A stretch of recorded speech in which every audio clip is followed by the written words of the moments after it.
समस्त को सादर नमस्ते बंधुगण। आमर इतिहास रे अनेक विभ्रांतिकर तथ्य अच्छे। हुए तो से अर्थर अनर्थ होती किंबा कॉलोनियल पीरियड लिखा जाए। तो कॉलोनियल पीरियड रे गोटे प्रथा चली पूर्व किसी प्रथा थिला जमती कि सती प्रथा बोली कहा जाए। समस्ते कहते विलियम बेंटिंग राजा राममोहन रे सती प्रथार उच्छेद करथिले। आमे पुस्तक रे पढ़ीचे किंतु तार सत्यता कौन एपर्यंत संदेह घेर। यही क्षेत्र में मु हिटलर डिप्लोमेट्स थिबा जोसेफ गोबेलकर गोटे जुक्ति आपण सामने उपस्थापना करने चाहिए। ताको हिसाब रे if you tell a lie big enough and keep repeating it peoples will eventually come to believe it. जार अर्थ जदि आप गोटे मिछर प्रचार करते और बारंबार ताकू दोहराती से मिछ हुए ना सी कालक्रमे सत भली जना पड़े।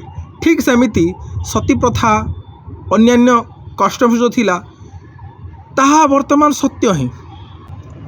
तो ए बाबद जदि आमे किसी कहू तो अनेक लोग आमको कहते मनुवादी। ताहले आमे से विषय किसी कहबा नहीं। शुणिबा राजीव दीक्षित जी गोटे वीडियो से कौन कहउचंती ए विषय रे। एक बार गोंड लोगों के एक बहुत बड़े सम्मेलन में मैं गया और वहां किसी को सती किया जाना था। मैंने कहा चल के देखूं ये होता क्या है सती होना।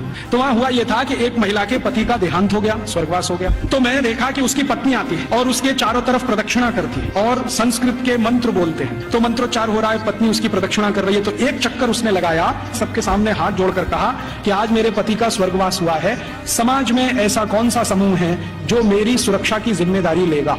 और आखिरी चक्कर सातवां जब लगाएगी तो वो पूछेगी कि क्या पुरोहित हम समझते हैं पूजा पाठ कर, क्या पुरोहित मेरी जिम्मेदारी लेंगे। अगर पुरोहितों ने हाँ बोला तो उनके पास आएगी, नहीं तो चक्कर लगा के गांव छोड़ के चली जाएगी और गांव कहेगा कि वो सती हो गई। ये है सती होना। और इसको बिगाड़ दिया। अंग्रेजों ने क्या कहा कि उसको जबरदस्ती चिता में धकेल देंगे और ये कर देंगे। फिर वो जाती कहाँ है, उसके पीछे पीछे मैं गया। तो उस गांव का कोई मंदिर होगा, वहां जाएगी और अपना बाकी जीवन उसी मंदिर में बिताएगी। वो ये कहती है कि जब कोई जिम्मेदारी नहीं लेगा तो अब भगवान मेरे लिए जिम्मेदारी लेंगे। तो मंदिर में जाके पूजा करेगी, पाठ करेगी, अपना जीवन उसी से चलेगा। तो ये हूँ भारतीय परंपरार सती व्यवस्था। किंतु यार अर्थर अनर्थ कर देइछन्ति किए सही ब्रिटिशर्स, जहाँ को कि भारतीय किछि भावती सबू संस्कार सबू ब्रिटिश ही आमको देइछन्ति। अरे सबू तो अर्थर अनर्थ करके आमको देकी पळेले। आमे पिटापुटी बाड़ाबुड़ी होउछु तांको कथारे। प्रत्येक विषय को तार रूट को पहुँचतु, मूल को पहुँचतु, पढ़ंतु, जानतु, तापर ग्रहण करंतु। भाई ये जुक्ति तो मोर नुह। राजीव दीक्षित जी जोड़े समाज सुधारक थिले, केते बढ़िया भाव सी सती प्रथा को स्टडी कर भारतीय दर्शन हिसाब रे, भारतीय मान्यता हिसाब रे। किंतु आमे मानुचे क्या जे कि विदेश रु आसिले, भारत को शासन करने आसिले, भारतीय मानू दमन करने आसिले, से जहाँ लिखिदेले आमे ताकू ही ग्रहण करदेले। ताहले हिसाब करंतु आज पर्यंत आमे से विदेशी मानसिकतार ग्रसित नुह कि आमे स्वाधीन हो गला परे मध्य आमर विचारधारा स्वतंत्र अच्छी कि।